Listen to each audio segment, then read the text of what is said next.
Hi, I'm Shoestring Jane. Welcome back to my channel where I talk about all things thrifty, frugal and sustainable. And today I am in my Frugal Kitchen. So I've started an occasional Wednesday series. You never know, it might even be an every Wednesday series depending on how organised I am. Showing you just the kind of things that I've made for food and drink and just issues around food, just the topic of food generally, and how to try and save money on food. So today I'm going to be showing you how I make yogurt. I have shown this on this channel before, but for those of you who have missed it, I'll make it part of this series. Homemade yogurt is so easy to make. So I'm going to be making some yogurt and I'm going to be making pesto from the basil that we have grown this year. So off we go. So I'm just using semi-skimmed milk. I happen to pick up organic, which I like the idea of, but I didn't necessarily do that on purpose. So I've got organic milk. So what I'm going to do, because it's semi-skimmed and I like quite a thick yogurt, I'm using up this skimmed milk powder from my stores.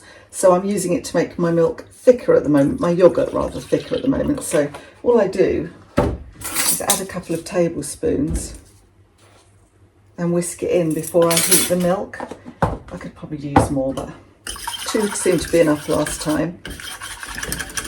You want to make sure it's really whisked in though, because you don't want lumpy bits of milk powder in your yogurt. And do this on the cold milk, otherwise it won't dissolve properly. It's hard to use this milk because obviously I'm having normal milk here, but generally speaking I have lactose-free milk, and I can manage yogurt in the mornings. If I have too much lactose after that, then I spend my life on the toilet. Sorry, too much information. So I can't just make like gallons of custard or anything with this. I think that's kind of mixed in. Let's add the rest of it.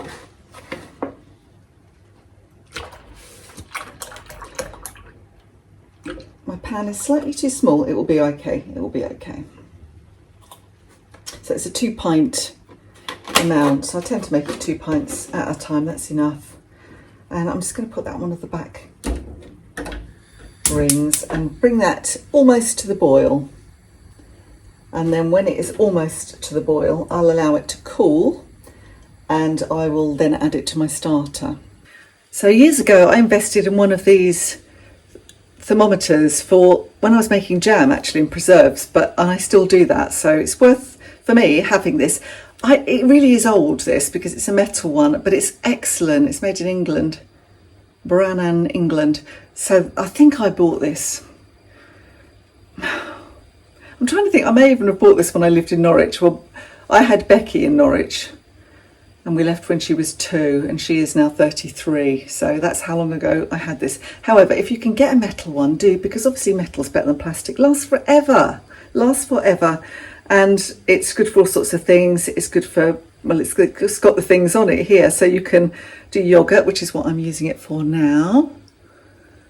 But there is also fruit bottling, there's jam, soft ball, hard ball, there's crack and small crack. I think that's something to do with caramel, to be honest. I did laugh when I saw that recently.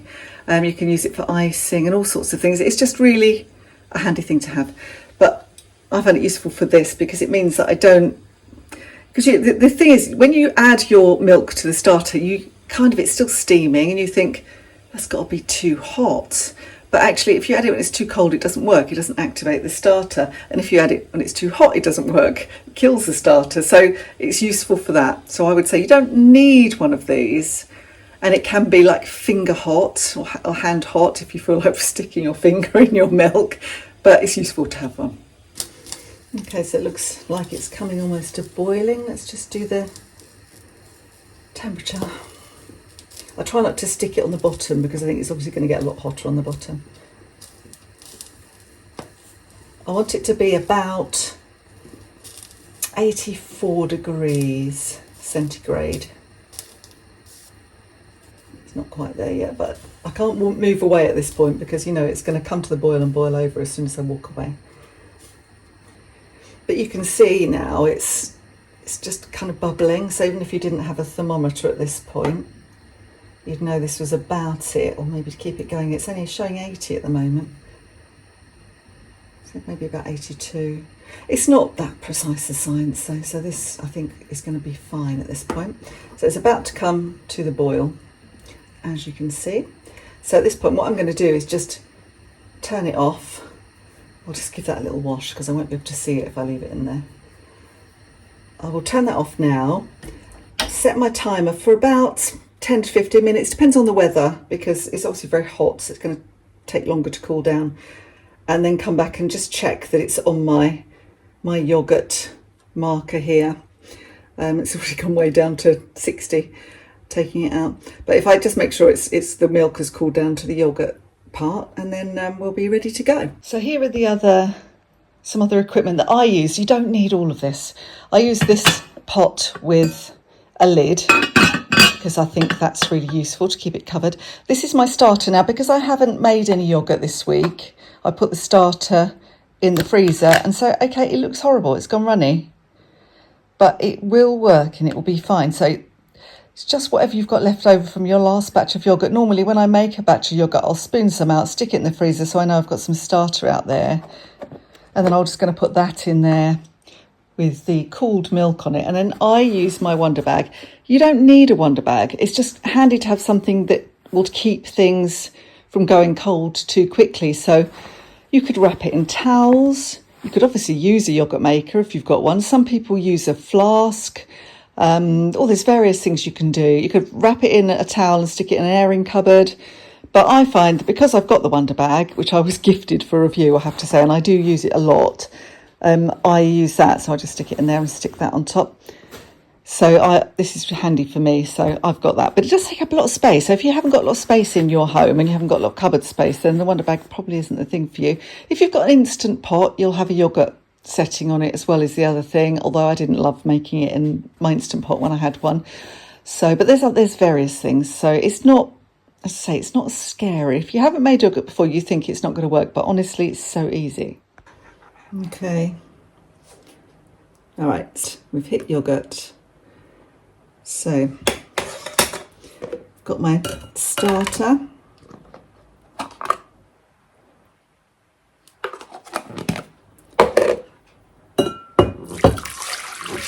And you don't need much starter. You kind of, I always felt, you see it's still steaming, I always felt that, if you put more milk in, you need more starter, but actually doesn't seem to be the case. Let's just give that a little stir. Doesn't seem to be the case at all. It's odd, isn't it, really? So I'll just stick that in here. Bring it a bit closer. I've got my lid to go on top.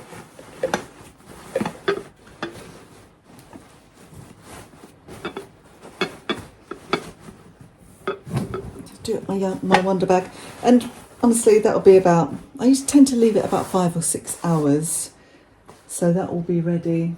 It's now 10 to 11, so it'll be ready sort of early evening. And this is what I love about the Wonder Bag, I can move it to somewhere a bit better than the countertop. So while I'm in the kitchen, I'll show you this. So I've seen a couple of people do this on the internet, and because we are being plagued by flies at the moment, I thought I would give it a try. Nancy Birtwistle was doing it the other day as well. So just chopping up lemons, filling them with cloves. Smells like Christmas, and it's supposed to deter the flies. I haven't noticed it working, but I have only done one lemon. So I might do another one now and just put these around in different places, because flies, I say, they're a flipping nuisance. You can't have the door open. If you have the door open for a minute, you have a house full of flies. So you can't have the door open, which is a pain. I need to get another screen, so until I do, let's try this. As I say, it smells lovely anyway, but it is a waste of a lemon if it doesn't work.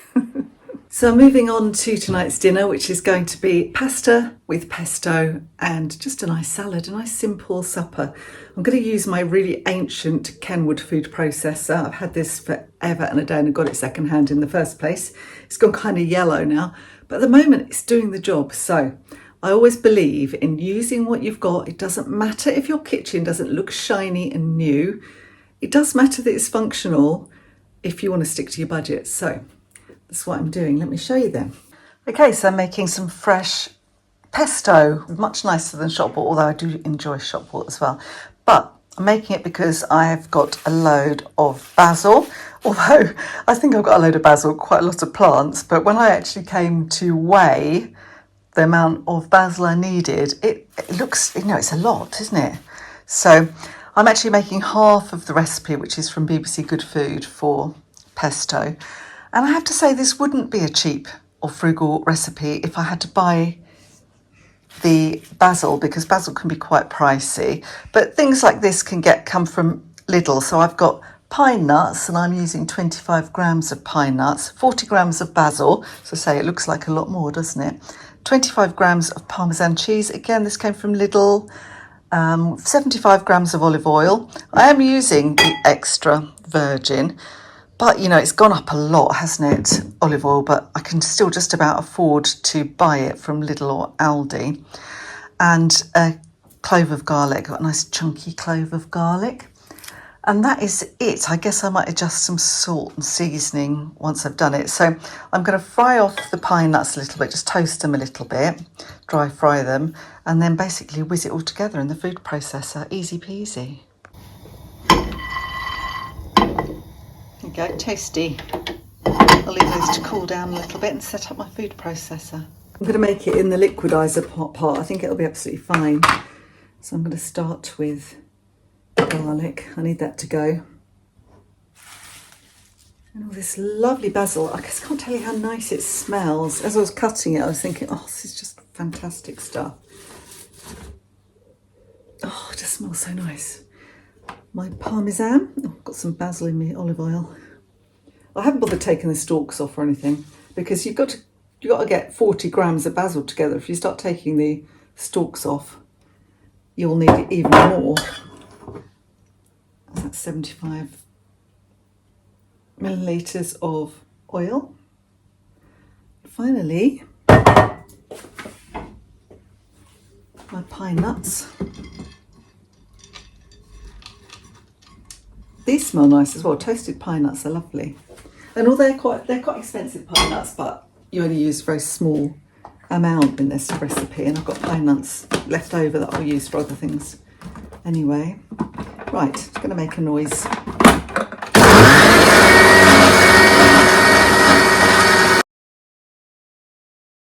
I'm going to add a tiny bit more oil just to get those last few bits down. I might as well add the salt at this point. Let's add a teaspoon of salt. I can adjust it later if I need to. And the only thing that it hasn't coped very well with this old processor is the garlic. So I think I would crush that in advance if I make this again.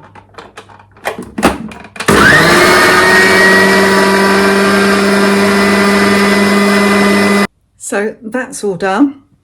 I have a little pot of delicious, very fragrant pesto. It's not jam. Cute pot though, isn't it? I'll put it in the fridge for now and it'll be ready for tonight. Let's have a look then. It's still really warm, the yoghurt, because obviously it's been in my Wonder bag. Now it's separated slightly, and it always does that. You can see the way at the top, but you can also see it's very set underneath. And so what I often do is just whisk it all up, and it makes it just a nice kind of medium thick yoghurt. Sometimes I actually drain off some of that whey and have it as a set yoghurt, which is also nice, like a jelly yoghurt. But I'm going to just take it out and put it in the fridge and cool it, and then decide later what to do. So yoghurt is ready anyway. So I've just mixed the pesto into 8 ounces of pasta, and I've just toasted off a few more of the pine nuts and mixed those through, because honestly they're delicious and they're adding such nice flavour to it. So I thought that would be nice. I'm just going to have that with a little salad. Very simple salad. I didn't do anything too much. It's our first cucumber from the greenhouse, which got really big. I had to peel it because it was there too long before I noticed it was hiding at the back and the skin went a bit tough. But the rest of it's absolutely fine. It hadn't gone to seed yet. So I've got pasta. Fabulous filming as usual. Pasta and pesto with a few added pine nuts and a little simple salad. So that's it from my Frugal Kitchen for today. If you enjoyed this video, don't forget to give me the thumbs up and subscribe so that you see next time that I publish a video. Thanks for watching. I'll see you next time. Bye for now.